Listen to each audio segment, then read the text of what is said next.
तरफ से चौतरफा हमला हो रहा है, कभी शिक्षा, कभी संस्कृति, कभी नियोजन, कभी स्थानीय नीति।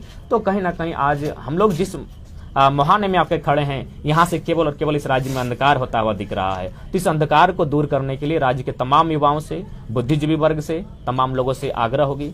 यह आंदोलन जो आज जनवरी महीने से आरंभ हुआ है, यह आंदोलन चाहे जितना लंबा समय लेता है लेने दीजिए, लेकिन लड़ाई निर्णायक होनी चाहिए। झारखंड में प्रथम अधिकार झारखंड वासियों का मिले, ये सुनिश्चित होना चाहिए। मैंने कभी संविधान से बाहर बात नहीं कही, ना मैंने कभी बाहरी भीतरी का बात कहा है। 10%, 15% जो अन्य राज्यों में प्रावधान है, उस प्रावधान से जो भी लोग आते हैं स्वीकार हैं, किंतु मूल अधिकार यहाँ के मूलवासी आदिवासी जो हैं उनको मिलना चाहिए, उनके लिए आरक्षित होनी चाहिए, उनकी भाषाओं का संरक्षण होना चाहिए। जब हमारे लोग बाहर में रहने के बाद हमारी भाषाओं को वहां संरक्षण नहीं है, तो फिर अन्य राज्यों के लोग जो यहाँ प्रवास के तौर पर हैं, यहाँ रोजगार करने के लिए आए हैं, यहाँ खटने कमाने के लिए आए हैं, उनकी भाषाओं को यहाँ संरक्षण नहीं मिलना चाहिए। पिछली बार जो आप लोगों ने आंदोलन किया था तो सरकार वापस हुई थी, फिर वही चीज सामने आ रही है, तो कब तक ऐसा चलता रहेगा? किसको आप दोषी मानते हैं, कौन जिम्मेदार है? देखिए, कुछ जिलों में हटा भी था जिन भाषाओं का आप जिक्र कर रहे हैं, लेकिन उर्दू, उड़िया और बंगाली ये तो हटा ही नहीं, क्योंकि उसके बारे में उसको लेकर आप लोग का जो विरोध था। देखिए, चूंकि विरोध नहीं, देखिए सबसे पहला बात है कि ये आंदोलन 2 जिलों से प्रारंभ हुआ था। अगर पूरे राज्य के लोग इस आंदोलन से कनेक्ट होते तो सभी भाषाएं हटती। उसके बाद जैसे उड़िया का जो मामला आता है या फिर बंगला का मामला आता है, चाहे अन्य भाषाओं का मामला आता है, एक बॉर्डर होता है।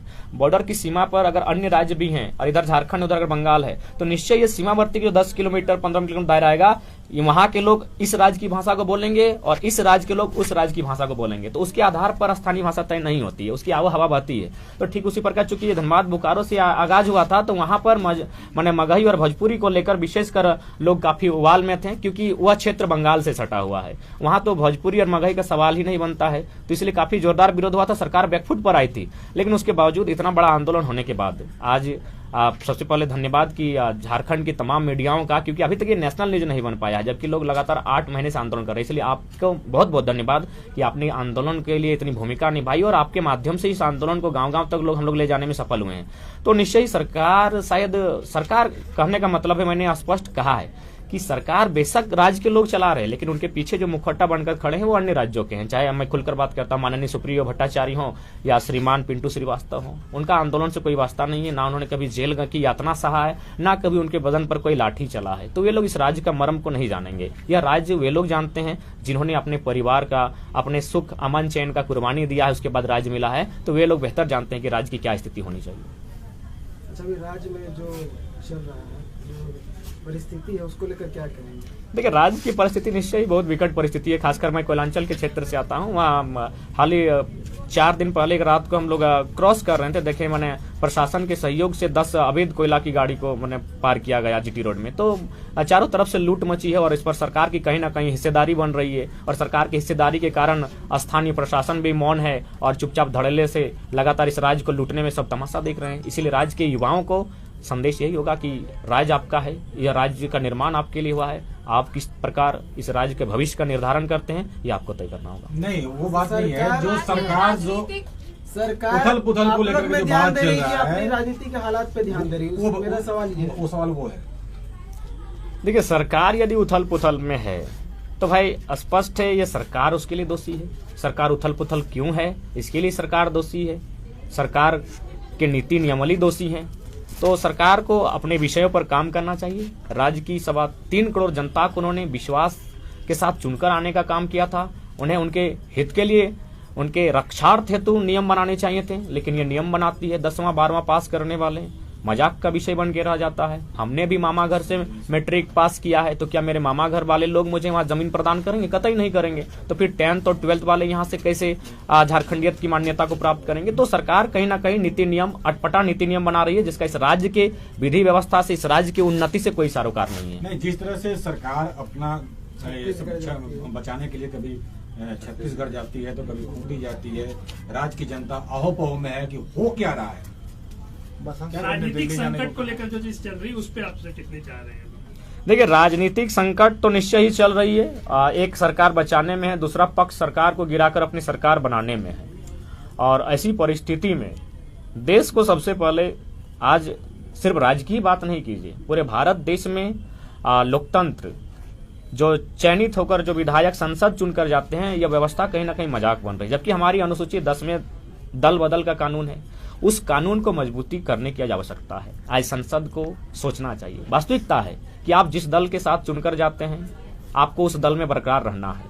अगर आप उस दल को छोड़कर अन्य दल का विधायिका को ग्रहण करते हैं तो उसके पहले आपको इस्तीफा देना होगा, फिर आप अन्य दल से जाके चुनाव लड़ सकते हैं। लेकिन ये व्यवस्थाएं मजबूत ना होने के कारण आज वास्तव में लोकतंत्र का पतन होता हुआ दिख रहा है, राज्य में ही नहीं, भारत देश में। तो लोकतंत्र के पतन को अगर फिर से उन्नत करना है तो आपको इन विषयों पर सोचना होगा और इन विषयों पर कानून बनाने होंगे। रहा सवाल राज्य का, राज्य निश्चय ही आज एक टीम है जो चाहती है कि सरकार को बचा के रखें, एक टीम चाहती है सरकार को हटाकर सरकार बनाएं, लेकिन पिसने का काम लगातार जनता कर रही है और लगातार जनता शोषित हो रही है। नहीं तो 40% खनिज देने वाला राज्य आज हिंदुस्तान का बहुत सुंदर राज्य होता।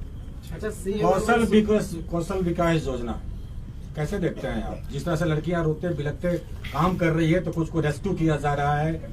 देखिए, कौशल प्रमाण है आपके पास, 10 लड़कियां आई हैं 2 दिन पहले। कौशल विकास योजना जब अखबारों के पढ़ने से या फिर सामने कोई बात करता है तो बड़ा अच्छा लगता है, लेकिन जब वो धरातल पर जाता है तो उसके बहुत दुष्परिणाम सामने आते हैं।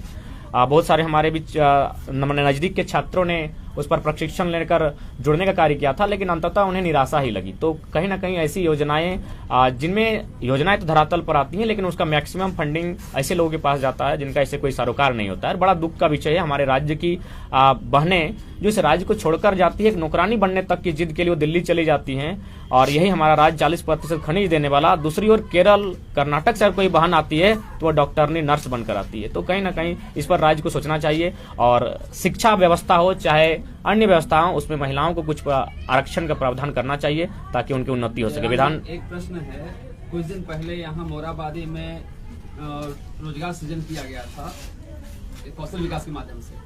यहाँ से हजारों लोगों की बहाली हुई थी। अब एक तरफ बहाली करते हैं सरकार, दूसरी तरफ से रेस्क्यू कर वापस बुलाया जाता है। ऐसा क्यों हो रहा है? 8,000 बोल के भेजा जा रहा है, 5,000 3,000 सैलरी मिल रहा है और बंधक बना के रखा जा रहा है। गेट बंद कर उनको बाहर नहीं निकलने दिया जा रहा है। एक तरफ सरकार क्षेत्रों से लड़कियां आ रही हैं। जी हाँ, इसका ताजा उदाहरण हमारे तुपचांची प्रखंड से ही। हमारी शौजाती एक लड़की है, उसको इसी तरह योजना के माध्यम से दिल्ली ले जाया गया और फाइनली उसको वहां बंधकी बना गया और उसका इस प्रकार से ब्रेन वॉश हुआ कि फाइनली वो लड़की, पता नहीं उसका रेस्क्यू भी हो पाया कि नहीं।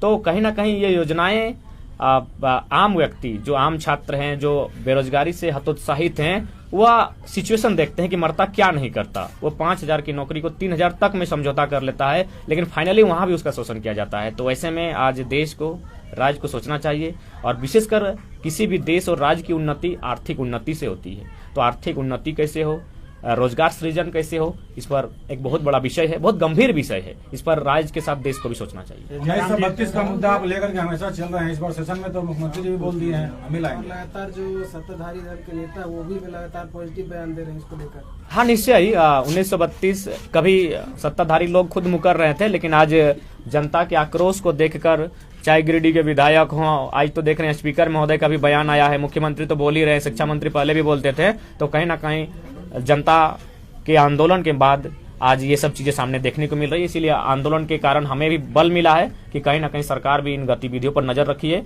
और वॉच कर रही है। कहीं ऐसा तो नहीं सरकार जो उथल पुथल चल रहा है, लगातार फैसले लिए जा रहे हैं, इसी में 1932 का भी खाता पार हो जाए, बेड़ा पार हो जाए? देखिए, कहावत तो है कि मैंने हाथी के दांत दिखाने के अलग होते हैं, खाने के अलग होते हैं। ठीक उसी प्रकार हेमंत सोरेन की अभी तक कार्यशैली रही है, लेकिन अब देखने वाली बात होगी, 14 तारीख का समय है, शायद कल ही है। अब कल देखा जाता है कि 1932 को लेकर विधानसभा के भीतर से क्या आवाज होती है, और नहीं तो फिर 2024 में बहुत बड़ी आवाज होगी और इतनी भयानक आवाज होगी कि राज्यवासियों को सुनाई देगी। चरण जी, एक सवाल है, सीधा सवाल है कि बबुआ राज में जो बबुआ मुख्यमंत्री ये खड़े नहीं उतरे? बिल्कुल नहीं खड़े उतरे दादा, एकदम नहीं खड़े उतरे।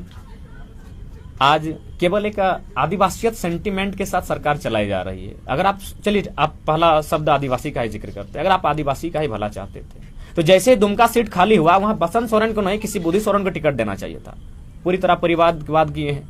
इसके बाद कल ही हम गुमला गए थे, वहां एक सूचना मिली कि कोई एक आदिवासी हैं जिनका शायद एसडीओ में ज्वाइनिंग होने वाला था, लेकिन नाम नहीं लेते हैं, एक जेएमएम के बहुत कदावर नेता हैं, बहुत मान्य है। उन्होंने कहा क्या तुम एसडीओ बन के करोगे, हम लोग तो राज्य बनाएंगे, तब तुम एसडीओ को ऑर्डर देना। आज वो इंसान कैंसर से जूझ रहा है और इधर एक परिवार के लोग लगातार इस राज्य को चला रहे हैं और फाइनली ऐसा लगता है इस राज्य को पूरी तरह से लूटने के बाद इस राज्य को छोड़कर अन्य राज्यों में बस बसाव कर लेंगे। तो जयराम जी थोड़ा सा विलम्ब से आए थे, ये 9 भाषा जो शामिल किया गया है उसी को लेकर आप ये बात रख रहे हैं। तो ये तो कल गए थे TRI में आपके लोग, लेकिन मुख्यमंत्री हेमंत सोरेन तो खुद से ट्विटर पर लगाए हैं उसे। इसका मतलब सरकार तो स्वीकार ली, चूंकि जगन्नाथ महतो जब बोकारो से धनबाद से हटा था तो उस समय तो बोले थे कि आंदोलन करने वालों के चलते नहीं हटा, सरकार खुद हटाई। ठीक है, अगर सरकार खुद हटाई है तो फिर से हटाइए। दूसरी बात, जो अन्य राज्यों की भाषाओं का यहाँ ऐड किया गया है उनका हम समर्थन नहीं करते। बाकी झारखंड की माटी में, झारखंड की संस्कृति में बहुत सारी ऐसी भाषाएं जो दफन हो चुकी हैं, उनको अगर सरकार में सामर्थ्य है तो उनको रिसर्च करके फिर से उठाएं और 9 से 11 करे आपत्ति नहीं, क्योंकि बहुत सारी भाषाएं हैं जो झारखंड की ही है, लेकिन व्यवस्था न होने के कारण, उसमें उचित शोध न होने के कारण वो भाषाएं कहीं ना कहीं विलुप्त हो चुकी हैं। तो सरकार अगर चाहे तो उन विलुप्त भाषाओं को उठाकर लाने का प्रयास करें, जैसे असुरी भाषा हो गई, तो उसका हम लोग खुले मन से स्वागत करते हैं, क्योंकि झारखंड की माटी की भाषाएं हैं। लेकिन अगर अन्य राज्य की संपन्न भाषा को अगर आप लेकर यहाँ आने का कार्य करेंगे और जो क्षेत्रीय भाषा नहीं है तो उसका भाई हम लोग असहमत हैं और असहमति के लिए आंदोलन भी करेंगे। कैलाश यादव ने कहा कि मगध राज की मांग करेंगे अगर भाषा हटेगा तो ठीक है, तो मगध राज का लोकेशन देखा जाए, वो मगध राज का लोकेशन कहाँ आता है, मांग कीजिए, हम लोग सहमत हैं। क्योंकि ये तो जहां तक मैंने सुना है, यह न मगध राज में झारखंड था न कलिंग में था, यह एक स्वतंत्र क्षेत्र था। और सम्राट अशोक के शिलालेख कहते हैं, कलिंग शिलालेख 2 स्पष्ट कहता है कि सम्राट अशोक एक रक्षित नाम के व्यक्ति को झारखंड के आटविक, उस समय झारखंड का नाम आटविक प्रदेश था, यहाँ के जनजातियों से सहायता लेने के लिए, तीर धनुष चलाने में अच्छा थे, इनसे सहायता लेने के लिए रक्षित नामक व्यक्ति को आटविक प्रदेश भेजते थे। बिल्कुल कैलाशवादी यादव जी का स्वागत करते हैं, समर्थन करते हैं, मगध राज मिलना चाहिए, लेकिन मगध की सीमा में ये न कलिंग है न मगध है, ये आटविक प्रदेश था, यह राढ़ सभ्यता है और राढ़ का एक अलग इतिहास है। कल अगर कैबिनेट में 1932 के आधार पर लाया जाता है तो आप लोग इसका समर्थन करेंगे सरकार के? हाँ बिल्कुल, अगर पहले हम लोग ना पक्ष के विरोधी है, ना विपक्ष के विरोधी है, ना किसी इंसान के विरोधी हैं, हम लोग नीतियों के विरोधी हैं। हमने लगातार कहा है कि हम लोग किसी मंत्री, किसी विधायक के विरोधी नहीं है, उनकी नीतियों के विरोधी हैं। अगर 32 लेकर आती हैं तो हम क्या, पूरे राज्य की जनता समर्थन करेगी। लेकिन हम लोग क्रांतिकारी हैं, आंदोलनकारी हैं, चुप नहीं बैठेंगे। एक मुद्दा समाप्त होगा, दूसरा मुद्दा को कोड़ के निकाल लेंगे। बसंत सोरेन के बात को कैसे देखते हैं, दिल्ली जाने के बयान? क्या बयान था उनका, हम उनको ध्यान से बोले ना कि इस वक्त राज्य में की बेटियों के साथ अत्याचार हो रहा था, उस वक्त वो अंडरगारमेंट्स खरीदने के लिए दिल्ली गए थे। तो किस तरीके से इस बयान को देखते हैं? मैंने बहुत हास्य बयान है, एक जिम्मेवार पद पर ऊपर से राज्य के अगवा के मैंने अनुज हैं और राज्य की बागडोर को संभाले हैं, कहीं ना कहीं इनडायरेक्ट रूप से अगर उस व्यक्ति के मुख से अगर इतना निंदनीय बयान आता है तो कहीं ना कहीं शर्मनाक स्थिति है। सही बात है, आज बहन बेटियों के साथ, उनकी इज्जत के साथ आज लगातार हमले हो रहे हैं, उनकी जान पे हमले हो रहे हैं। आज उनको संरक्षण देने के लिए नीति नियम बनना चाहिए, लेकिन महाशय अगर मैंने इस तरह का बयान दिया है कि दिल्ली वो अपने अंडरगारमेंट्स के लिए गए, तो बहुत शोचनीय है, दुर्भाग्य और हंसी का विषय है। झारखंड में वर्तमान कानून व्यवस्था को लेकर क्या कहें? झारखंड की वर्तमान कानून व्यवस्था कहीं ना कहीं लचर स्थिति में है। आज भले 4 मामले बहनों को लेकर आया है, लेकिन इससे पहले शायद 3-4 महीना पहले धनबाद में भी आया था, एक के बाद 3 बहनों के साथ दुष्कर्म, हत्या के मामले आए थे। तेजाब के माध्यम से एक बहन का मैंने हत्या को सुसाइड करने का प्रयास किया गया था। तो कहीं ना कहीं विशेषकर बेटियों को लेकर यह राज्य काफी असुरक्षित है। तो ये कहीं ना कहीं एक बहुत बड़ा विषय है राज्य के लिए। एक आखिरी सवाल, जगन्नाथ महतो पिछले दिनों बोले थे कि हम लोग ला रहे हैं 1932 और ये लोग जितना दुकान चला रहा है 1932 के नाम पर सबका बंद कर रहे हैं। नहीं, उनको बोलिए कि जो लोग राजनीति कर रहे हैं उनका दुकान बंद होगा। हम लोग क्रांतिकारी हैं, हम लोग खनन नीति पे बात करेंगे, हम लोग उद्योग नीति की बात करेंगे, हम लोग माननीय हाईकोर्ट का जो आदेश है कंपनियों को और विधायिका को कि उन जमीनों को आप खाली कर दे जिसमें आपने कंपनी के नाम से लिया है, किंतु वहाँ कोई कार्य नहीं हो रहा है, वहाँ कोई उत्पादन नहीं हो रहा है, तो हम लोग उस पर बात करेंगे। हम लोग उस पर हल चलाने का बात करेंगे जहाँ बड़ी बड़ी कंपनियां हैं। हम लोग विस्थापन नीति की बात करेंगे, हम लोग पुनर्वास नीति की बात करेंगे। कहिए जब मंत्री जी को कि थोड़ा सा अपने पॉइंट ऑफ व्यू को थोड़ा आगे बढ़ाएं कि हम लोग एक मुद्दा समाप्त होगा, दूसरे मुद्दे पर बात करेंगे। आप लोग नियम बनाते रहें, हम लोग कोड़ते रहेंगे, खोदते रहेंगे और आपको बताते रहेंगे करना क्या है। धन्यवाद।